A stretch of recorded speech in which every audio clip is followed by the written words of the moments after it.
Hello. In this video, we're going to talk about David Greig's play Dunsinane. Now, this is a sequel to Shakespeare's Macbeth. It's set in Scotland after the fall of Macbeth. Siward and Macbeth have set Malcolm on the throne, more or less, and that is basically where Shakespeare leaves off. What Greig picks up with is the difficulty of actually running such a regime. Now, this play premiered in 2010, and so one of the other big contexts for Dunsinane is actually the wars in Afghanistan and Iraq. They had been going on, the war in Afghanistan since 2001 and the war in Iraq since 2003. Britain's involvement in these wars was not particularly popular with the public, particularly in Scotland, which is much more left-leaning than England. Greig is a Scottish playwright, and Greig has very often been critical of centralized power in the UK. He's been critical of the way that the British government in London controls Scotland, regardless of Scotland's will, etc., etc. But one of the big important contexts here is how little US, UK, and other coalition of the willing troops really understood the way that politics and culture worked, particularly in a country like Afghanistan. So I think if there's one quote that sums up Dunsinane and the problems that Siward, the English commander, who's the protagonist of this play, really faces, he's talking to Macbeth. This is toward the end of the play, and he says, "I don't understand your people. They don't behave in the way people I understand behave. They're a mystery." And that's really the central thing in this play. Most of this play is about Siward, who has a very specific set way that he wants to achieve a particular objective, and he comes into this cultural context where things function extremely differently. So Siward is in this traditional English mindset. English and the Americans.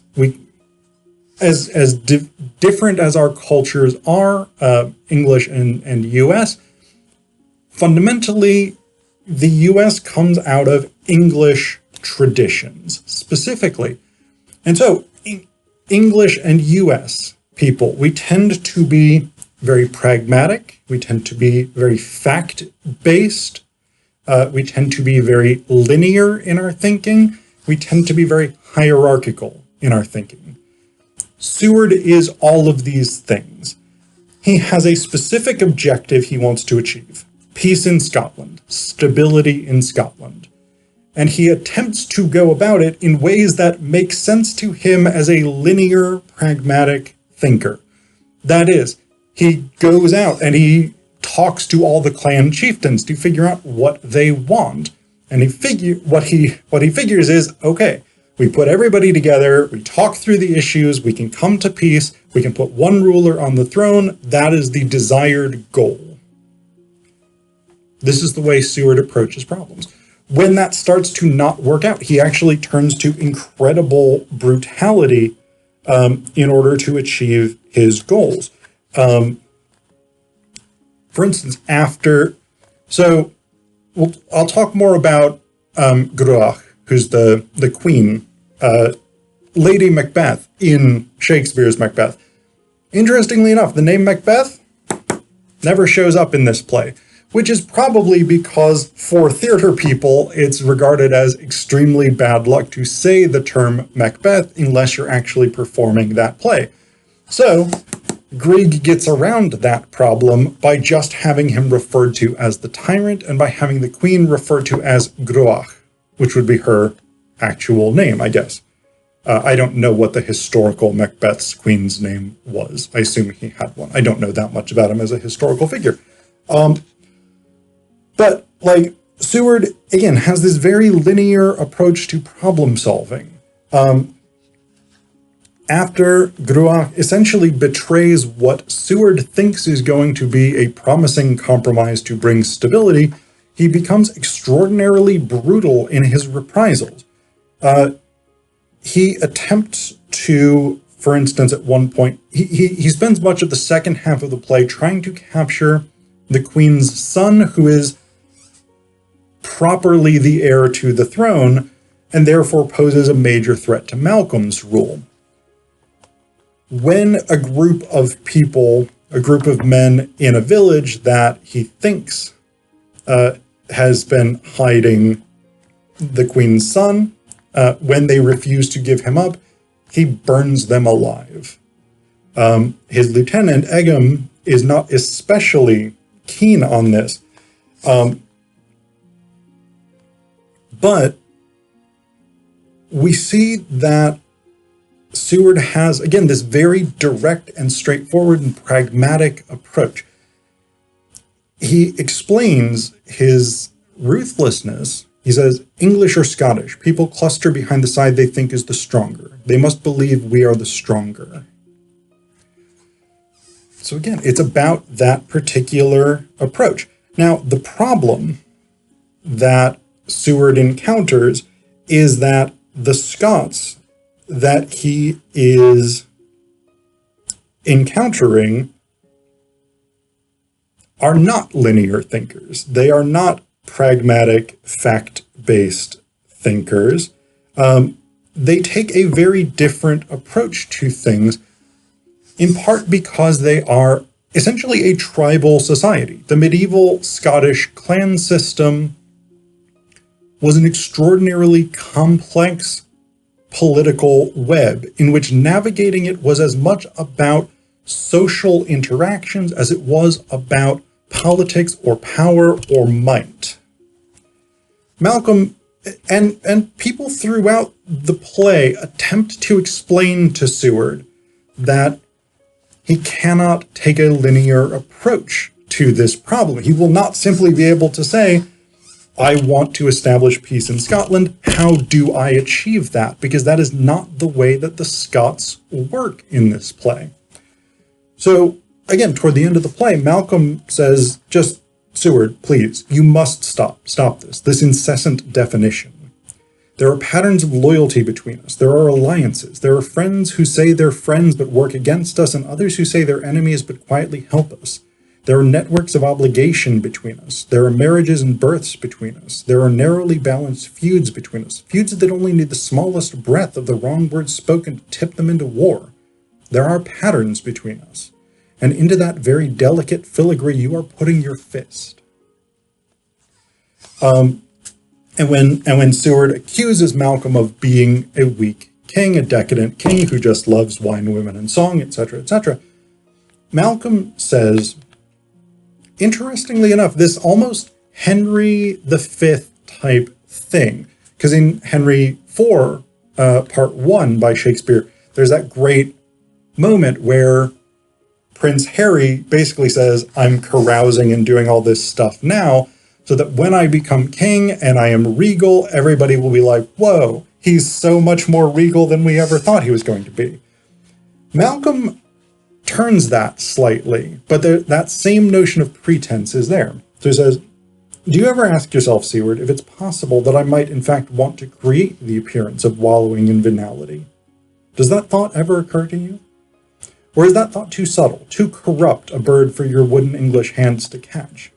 They bring me wine, the chiefs, they bring me women. They think I'm corrupt, I'm weak, I wallow in venality.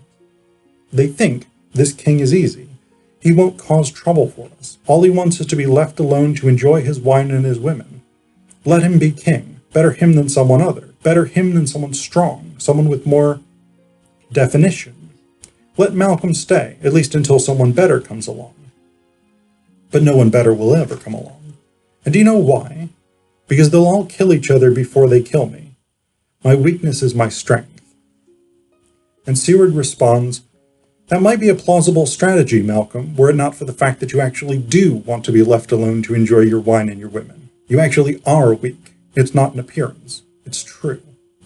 And Malcolm says the best way to maintain the appearance of being true is for it to actually be true. So this is one of the really interesting philosophical problems at the heart of Dunsinane. Siward is only interested in things that are true. He demands that things be true, and he demands that people function according to what is true. The Scots, on the other hand, Malcolm, Macbeth, Gruach, everybody in Scotland, functions on uncertainties. They function on appearances that hide the truth of those appearances.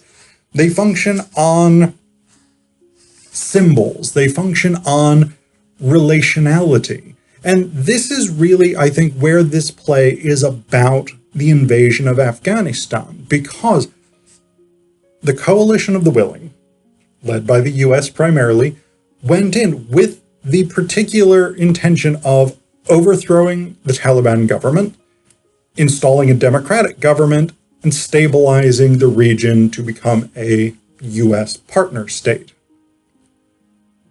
The problem is, Afghanistan, much like medieval Scotland in this play, is not necessarily built on linear relations. It's built on tribal loyalties, on honor, on different symbols and things like this that you need to be able to navigate in order to actually work in that context.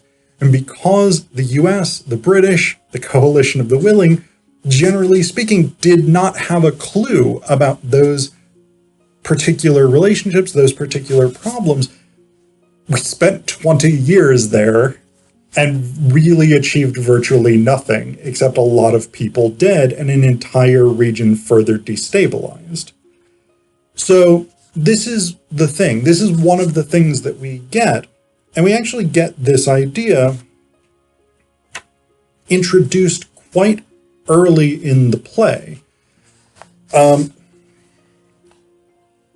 Siward confronts Malcolm after he finds out that Gruach, the queen, is still alive. And we have this whole thing, this whole really fascinating bit where they talk through semantics and the way that meaning is constructed. So, Siward says, "You told me she was dead." Malcolm says, "Did I?" Siward says, "You told me she went mad and died." Malcolm says, Siward says, "You told me the tyrant had lost the support of the chiefs, and he had no son, and his queen had died of madness, and so there would be no resistance to you.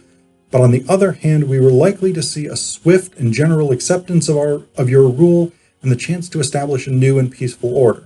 That's what you said." Malcolm says, "Yes." Siward says, "Well, she's not dead."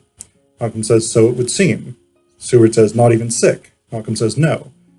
Siward says, "You lied to me." Malcolm says, "Siward, there's a small thing I ought to say, if you don't mind, and I'm not trying to avoid your general point, but there's an important clarification I must make before we go any further. In Scotland, to call me a liar is really unacceptable. If, here in the Great Hall, for example, a man were to call me a liar, that would essentially demand a violent response, a statement like that being, as it would be, a matter of honor.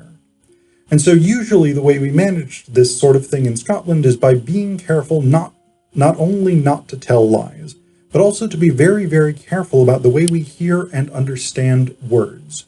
So, for example, if a person in Scotland says, "It seems a person has died," we tend to hear that word seems. Seems. And of course that word makes a difference. Isn't that infuriating? It's silly, and of course it means that every discussion is fraught and people have to pussyfoot around when obviously one simply wants to cut through the nonsense and describe the facts of the world as they are. But there it is. That's how things are. And so, before you go any further, I suppose what I'm asking you, Siward, is, really, and this is just for clarification, are you calling me a liar? Siward says no. Malcolm says, "Well, that's a relief. Siward says, I understood that the queen was dead. Malcolm says, it turns out that was a mistaken understanding. And we go through this, like there's more with this. It's really a fascinating scene about meaning and how meaning is conveyed. And then Macduff comes in. Basically, they go through this map. And it's just like little bits and pieces that may be loyal to Malcolm, may be loyal to Macduff, may be loyal to Gruach, may be opposed to everybody. And it's all based on relationships. It's based on kinship networks. It's based on this clan has murdered somebody in this other clan, and now they want to take vengeance. It's all based on this sort of stuff. There's no solidity and no stability in the way that that Siward would want. So again, this is the central problem of the play, is particularly for linear thinkers, linear thinkers very often struggle with circular thinkers, with relational thinkers, people who are not themselves linear thinkers. It's very often hard because linear thinkers often want to demand linear thought from others. And so that's a big problem. How do linear thinkers like the Americans, the British, the Coalition of the Willing, navigate a culture that is not rooted in linear thought, like that of Afghanistan? It's an incredibly sticky problem, and essentially what Greig does here is a sort of Brechtian move. Bertolt Brecht had this idea as part of his theory of epic theater that you set contemporary problems in historical settings so that people people in the audience can say, in that situation, I would do this, and they will therefore start to question, all right, my situation, my current cultural milieu has this problem in this way. How should I therefore respond? And that's essentially, I think, what Greig is doing with Dunsinane. How should we understand the war in Afghanistan and all of the challenges that come with it?